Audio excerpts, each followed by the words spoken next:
Je me suis réveillée pour découvrir que mon chien avait franchi une ligne. Avant qu'on entre dans les détails, n'oubliez pas de liker cette vidéo et de vous abonner à la chaîne pour plus d'histoires intéressantes et choquantes. La nuit était étrangement calme, ce genre de silence qui vous fait sentir que vous êtes la seule personne éveillée dans le monde entier. Je suis restée allongée dans mon lit, le doux bourdonnement du ventilateur au plafond et la respiration régulière de mon mari Marc, à côté de moi. La fenêtre de notre chambre était légèrement ouverte, laissant entrer la brise fraîche qui murmurait des secrets de la nuit. Je n'arrivais pas à dormir, pas avec le poids de ce qui s'était passé plus tôt, qui me pesait comme une force physique.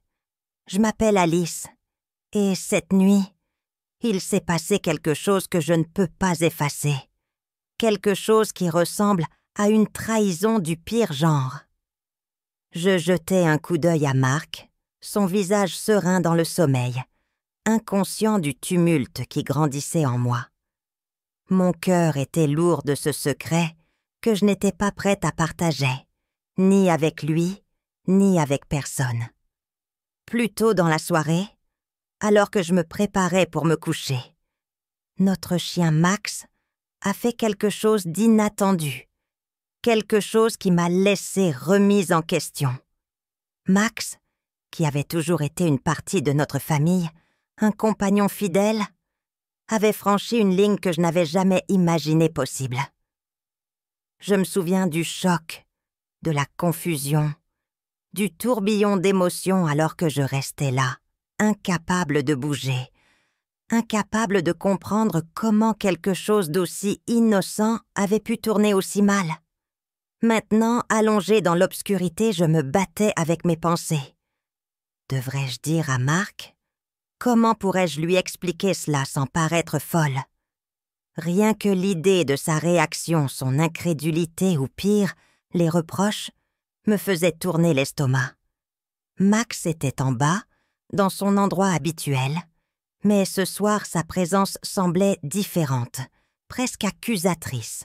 Je pouvais l'entendre se déplacer, ses griffes claquant contre le parquet, chaque bruit me rappelant la trahison de la nuit précédente. Pourquoi cela est-il arrivé? Est-ce ma faute? Est-ce la faute de Max? Ou y avait-il autre chose en jeu? Les questions tournaient dans ma tête, chacune menant à plus de confusion, plus de culpabilité. Je me tournais sur le côté, dos à Marc, fixant l'obscurité, me sentant plus seule que jamais. Le silence de la nuit semblait se moquer de moi, comme s'il connaissait tous mes secrets, toutes mes peurs. Que devais-je faire? Comment pourrais-je revenir à la normale après ce soir? Les réponses m'échappaient, ne laissant que l'écho de la trahison flotter dans l'air, témoin silencieux de mon tourment intérieur. Le lendemain matin, la lumière du soleil semblait intrusive, comme si elle n'avait pas le droit de briller aussi fort après l'obscurité que j'avais vécue. Je me suis traînée hors du lit, en faisant attention à ne pas réveiller Marc, qui était toujours perdu dans l'oubli du sommeil. La maison était calme, trop calme, amplifiant le chaos dans ma tête. J'ai suivi la routine matinale, chaque geste me semblant plus lourd que le précédent. En versant du café dans ma tasse, ma main tremblait légèrement, renversant quelques gouttes sur le comptoir. Je l'ai nettoyé machinalement, mon esprit ailleurs, rejouant les événements de la nuit dernière, encore et encore. Max est entré dans la cuisine, sa queue battant, insouciant de la tension qu'il avait causée. Je le regardais, essayant de réconcilier l'animal affectueux avec la créature qui m'avait trahi de manière si intime. « Salut, mon pote !» dis-je d'une voix plate. Il lécha ma main, ses yeux pleins d'innocence. La journée se déroula avec ses exigences habituelles. Marc partit au travail, me donnant un rapide baiser sur la joue. Sa routine inchangée, inconscient de la tempête qui montait en moi. Je le regardais partir, sentant la distance entre nous grandir, pas seulement physiquement, mais émotionnellement. j'ai décidé de sortir Max pour une promenade, espérant que l'air frais clarifierait mon esprit. Le quartier était animé avec les activités matinales habituelles. Des enfants attendant le bus scolaire, des voisins promenant leurs chiens, l'odeur du petit déjeuner de quelqu'un flottant dans l'air. Tout semblait normal, pourtant pour moi rien ne l'était. En marchant, j'ai remarqué Madame Henderson, notre voisine, qui avait du mal avec ses courses. Je lui ai proposé de l'aider, cherchant à me distraire. « Merci, Alice. Tu es un sauveur, » dit-elle, sa voix chaleureuse et reconnaissante. « Pas de problème, » répondis-je en forçant un sourire. Pendant que nous retournions chez elle, elle parlait de sa journée, du temps qu'il faisait, et comment son chat avait fait des siennes. J'acquiesçais, mais mes pensées étaient ailleurs, enchevêtrées dans mon propre drame personnel. De retour à la maison, je me suis installée à la table de la cuisine, fixant mon téléphone, hésitant à appeler ma sœur Sarah. Elle était toujours bonne pour donner des conseils, mais là, c'était au-delà de tout ce que j'avais déjà vécu. Max s'assit à mes pieds, me regardant avec ses grands yeux bruns. Je soupirais, me frottant les tempes. « Que faire de toi ?» murmurai-je plus pour moi-même que pour lui. La sonnette retentit, me tirant de mes pensées. C'était le facteur avec un colis. Je signais, remarquant à quel point l'interaction était ordinaire, à quel point la vie semblait normale de l'extérieur. Mais à l'intérieur, je n'étais rien d'ordinaire. Le reste de la journée se passa à nettoyer, cuisiner, essayant de m'ancrer dans le quotidien pour échapper à la lourde décision concernant Max. Chaque fois que je le regardais, la trahison semblait encore fraîche, mais l'amour et l'histoire que nous partagions tiraillaient mon cœur. Alors que l'après-midi se transformait en soirée, je savais que je devais prendre une décision. L'idée de confier Max à mon père me semblait une solution, mais elle était imprégnée de culpabilité. Est-ce que je pouvais vraiment lui faire ça? À lui? À nous? La journée se termina un peu comme elle avait commencé, avec moi me sentant seule dans mon tourment. Le poids de mon secret devenait de plus en plus lourd à chaque heure qui passait. La mer de normalité autour de moi ne faisait qu'accentuer l'anomalie de ma situation. Un contraste frappant qui me laissait plus isolée que jamais. Ce soir-là, alors que le soleil se couchait sous l'horizon, projetant de longues ombres dans notre salon, je m'assis sur le canapé, mon esprit en ébullition. Max reposait à mes pieds, la tête posée sur ses pattes, me regardant avec ce qui semblait être un mélange de confusion et de préoccupation. Je ne pouvais m'empêcher de ressentir une douleur de culpabilité pour avoir même envisagé de le donner. Le téléphone sonna, brisant le silence. C'était Sarah. J'hésitais avant de répondre, incertaine de vouloir partager cette expérience bizarre et douloureuse. « Salut Alice, tu as l'air pas bien, ça va ?» La voix de Sarah était toujours réconfortante, un rappel de temps plus simple. Je pris une profonde inspiration, les mots s'échappant avant que je ne puisse les arrêter. Il s'est passé quelque chose de vraiment étrange avec Max, la nuit dernière, et je ne sais pas quoi faire. Il y eut une pause au bout du fil. « Étrange comment ?» demanda-t-elle, prudemment. Je lui racontai l'incident, ma voix à peine plus forte qu'un murmure, m'attendant presque à ce qu'elle rigole ou minimise. Mais au lieu de ça, elle écouta attentivement, son silence m'encourageant à continuer. « Alice, ça semble... Eh bien, c'est beaucoup. As-tu pensé à parler à un vétérinaire ou peut-être un comportementaliste? Ça ne sera peut-être pas ce que tu penses. » Sarah suggéra, d'un ton à la fois doux et pratique. Je n'y avais pas pensé. Mon esprit était tellement embrouillé par la trahison et la confusion que des solutions pratiques semblaient hors de portée. Je suppose que je pourrais, dis-je, ressentant un léger soulagement à la possibilité d'une explication. Après avoir raccroché, je me sentis un peu plus ancrée, mais le problème restait. Je ne pouvais pas simplement laisser tomber. Le matin suivant, je pris rendez-vous chez notre vétérinaire, le docteur Ellis, pour le lendemain. La nuit fut agitée, remplie de rêves où Max n'était pas seulement un chien, mais un juge silencieux de ma vie. Je me réveillais en me sentant comme si je n'avais pas dormi du tout. Le poids de la visite chez le vétérinaire ajoutant à mon anxiété. Chez le vétérinaire, Max était son habituel soi-même, la queue qui remuait, reniflant autour de lui curieusement. Le docteur Ellis, une femme gentille dans la cinquantaine, nous accueillit chaleureusement. « Quel est le problème avec Max ?» demanda-t-elle, ses yeux l'examinant à la recherche de signes de détresse. J'expliquai la situation, mes joues brûlantes de gêne. Le docteur Ellis écouta sans jugement, son visage pensif. « Ce n'est pas courant, Alice, mais ce n'est pas inédit. Les chiens peuvent adopter des comportements qui imitent ceux des humains, surtout s'ils sont confus ou trop stimulés.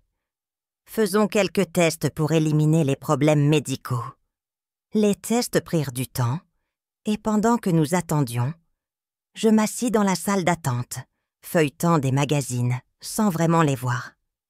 Mes pensées étaient un tourbillon de « et si ?» et comment cela pourrait-il être? Lorsque le docteur Ellis revint, elle confirma que Max était en bonne santé, mais suggéra que son comportement pourrait être dû à un mélange de stress hormonal ou même à un simple incident isolé. Je recommande la castration si ce n'est pas déjà fait, et peut-être un peu d'entraînement comportemental. Cela pourrait l'aider à se stabiliser. La solution semblait simple, mais cela n'effaçait pas l'incident de ma mémoire. Alors que nous rentrions à la maison, je ressentais un mélange de soulagement et de tension non résolue. Max, à l'arrière, semblait insensible à la tempête qu'il avait provoquée dans ma vie. Ce soir-là, je m'assis avec Marc, la décision pesant lourdement sur moi. Je ne pouvais plus lui cacher ça. « Marc, il y a quelque chose que je dois te dire à propos de Max. » Commençai-je, ma voix tremblante. Il leva les yeux de son ordinateur, l'inquiétude marquant ses traits. « Qu'est-ce qui ne va pas ?» Je lui racontai tout, observant ses expressions changer de confusion à choc, puis à quelque chose d'indéfinissable. Le silence qui suivit fut assourdissant, rempli de questions et de jugements non exprimés. « Alice, pourquoi ne m'as-tu pas dit plus tôt ?» Sa voix était calme, mais il y avait un fond de douleur. « J'ai honte, Marc.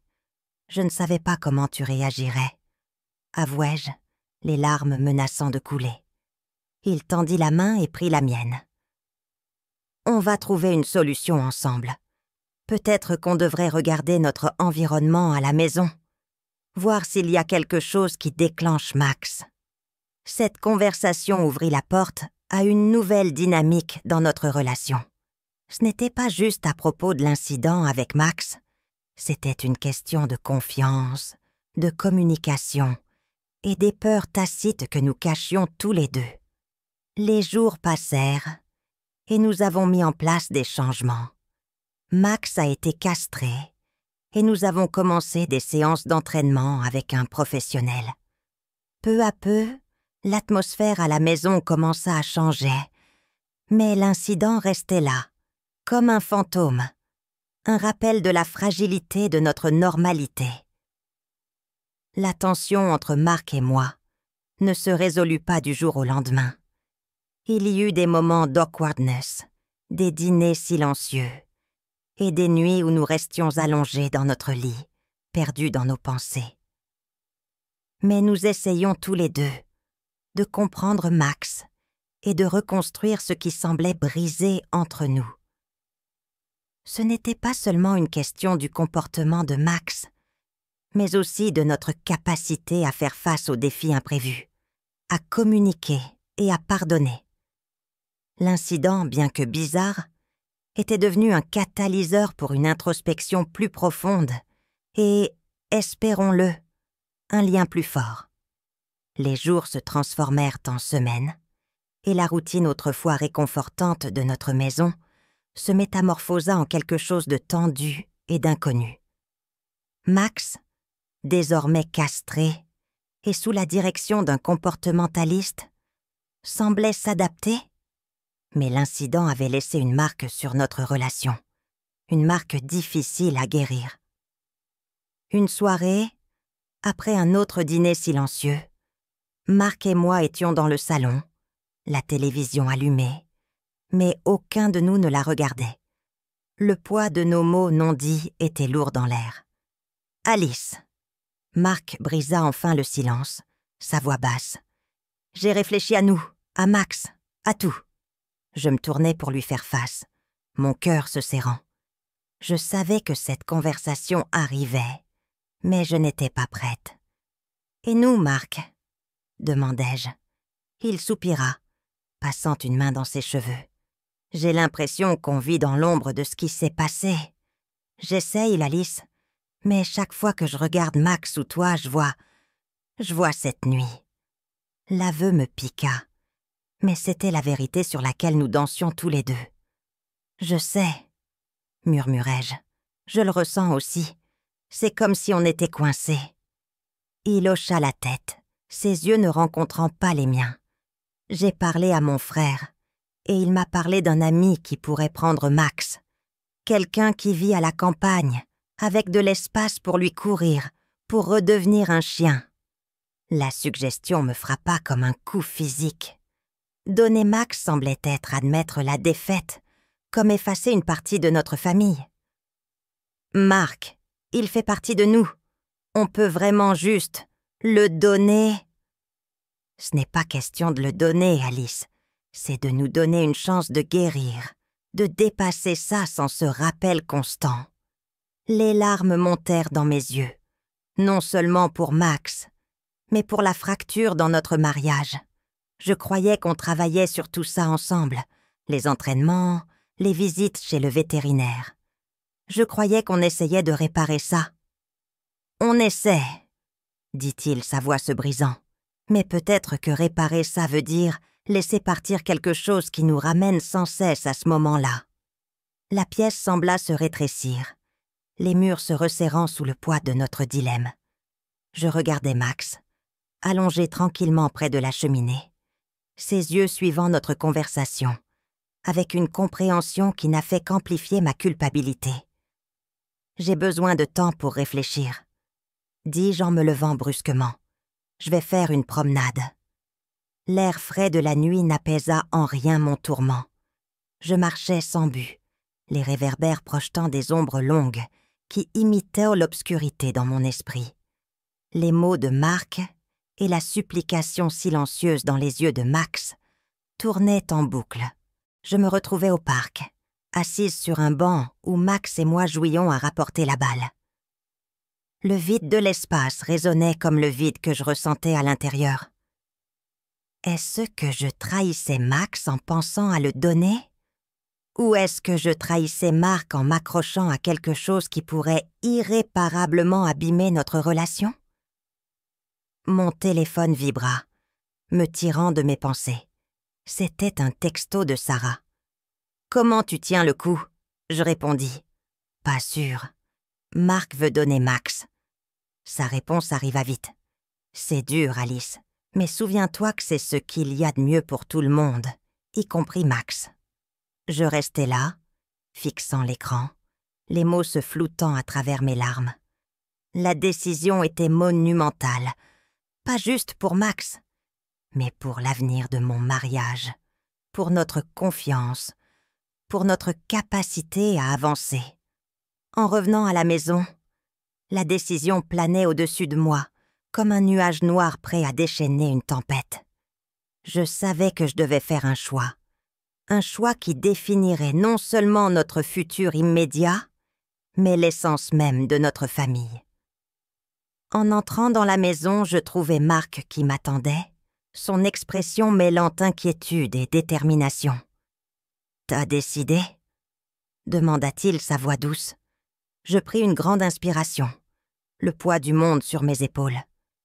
Je pense qu'il est important qu'on parle de ce que « le mieux » signifie vraiment pour nous tous, pas seulement pour le présent, mais pour l'avenir.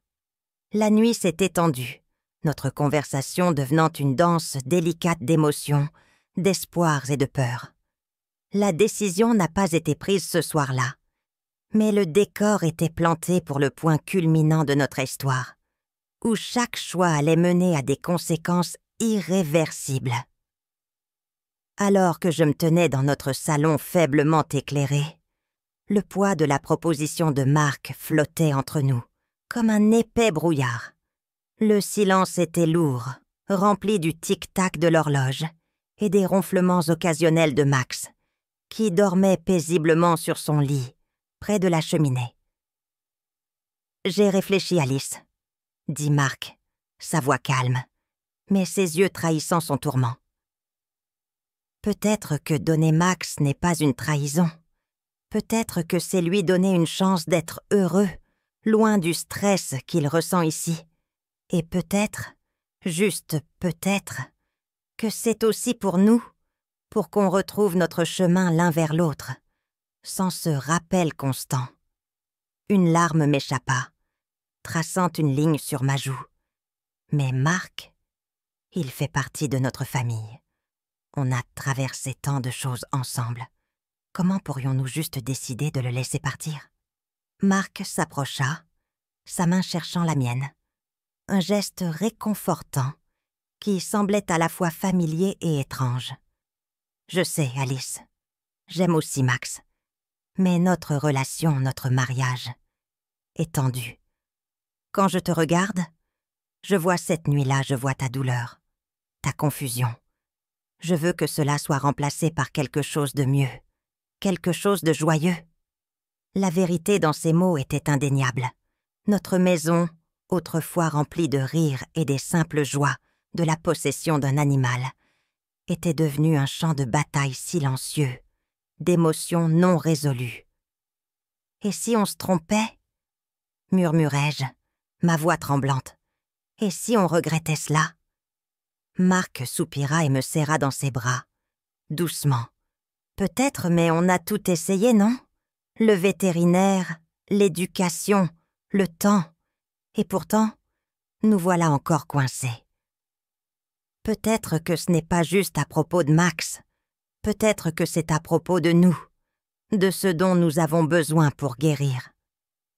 La pièce semblait se refermer autour de nous, les murs résonnant du poids de notre décision. Je jetai un coup d'œil à Max, sa queue battant doucement contre le sol, ses yeux reflétant une confiance qui me poignardait le cœur. « Je dois savoir une chose, » dis-je en me reculant pour plonger mes yeux dans ceux de Marc. « Tu m'aimes encore ?» Marc, malgré tout, son regard se radoucit, et il caressa mon visage de ses mains.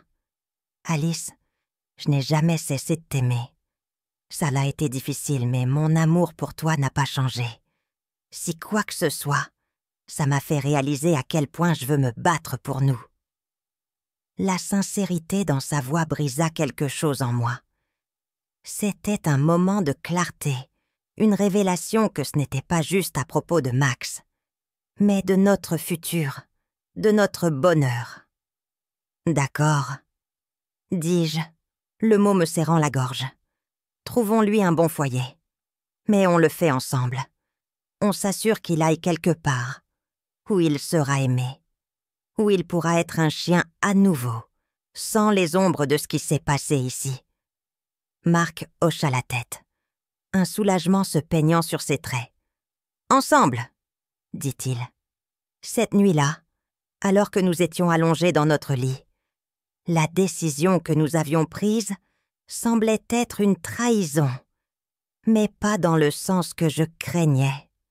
C'était une trahison de nos anciens nous, ceux qui ne pouvaient pas voir au-delà de la douleur immédiate, Maintenant, nous choisissions un chemin qui pourrait mener à la guérison. Pas seulement pour Max, mais pour nous aussi. Le lendemain matin, nous avons contacté l'ami de Mark, un homme nommé John, qui vivait sur une ferme vaste, connue pour son amour des animaux. Son endroit était un havre pour les chiens ayant besoin d'espace pour courir et être libres. Nous avons organisé pour que Max le visite, pour voir si cela conviendrait. Le trajet vers la ferme fut silencieux, un mélange d'espoir et de tristesse. Max était assis à l'arrière, la tête dehors, le vent éparpillant sa fourrure, apparemment inconscient du voyage qui allait changer sa vie. À notre arrivée, John nous accueillit chaleureusement, ses yeux s'illuminant à la vue de Max. « Il aura tout l'espace ici », promit John, nous montrant les vastes champs où d'autres chiens jouaient et se poursuivaient. En voyant Max interagir avec les autres chiens, sa queue battante avec une excitation réelle, quelque chose en moi changea. Ce n'était pas juste laisser partir, c'était offrir à Max un nouveau départ, un endroit où il pourrait être simplement un chien, sans les complexités des émotions humaines qui le pesaient. Au moment de partir, Max resta là, sa nouvelle vie commençant. Le trajet retour était silencieux, mais c'était un autre genre de silence, celui de l'acceptation, de la compréhension que parfois, l'amour signifie laisser partir. Conclusion. Des mois passèrent depuis que Max avait trouvé sa nouvelle maison à la ferme de John. La maison semblait différente sans lui, plus calme et d'une certaine manière, plus vide. Mais il y avait aussi une légèreté, un sentiment de paix qui manquait depuis si longtemps. Mark et moi avions pris l'habitude de visiter Max tous les 15 jours. Et à chaque fois, nous le voyions prospérer. Son pelage plus brillant, son énergie débordante alors qu'il courait à travers les champs, avec d'autres chiens. C'était une vue douce amère. La joie de le voir heureux était teintée de la tristesse de notre choix. Un après-midi d'automne, alors que nous étions assis sur la véranda de John, observant Max jouer, je me tournai vers Mark. « Tu regrettes parfois ?» demandai-je, ma voix à peine un murmure. Il me regarda, pensif. J'y ai beaucoup pensé, Alice. Au début, oui, il y avait des regrets. Mais maintenant, en le voyant comme ça, je pense qu'on a fait ce qu'il fallait pour lui, pour nous. Je hochai la tête, sentant la vérité dans ses mots. C'est comme si on lui avait donné une seconde chance d'être juste un chien. Et ce faisant, on s'est donné une chance de guérir. Mark serra ma main. Oui, et tu sais, j'ai pensé qu'il est peut-être temps qu'on commence à penser à notre prochain chapitre aussi. Pas juste pour nous, mais pour notre famille. Le mot « famille » flottait dans l'air. Un rappel de ce que nous avions perdu et de ce que nous pouvions encore gagner. « Tu veux dire ?» demandai-je. « Je pense qu'on peut envisager l'avenir. » N'oubliez pas de vous abonner, de liker et de commenter si vous avez apprécié cette histoire. Cela nous aidera à créer encore plus d'histoires captivantes pour vous.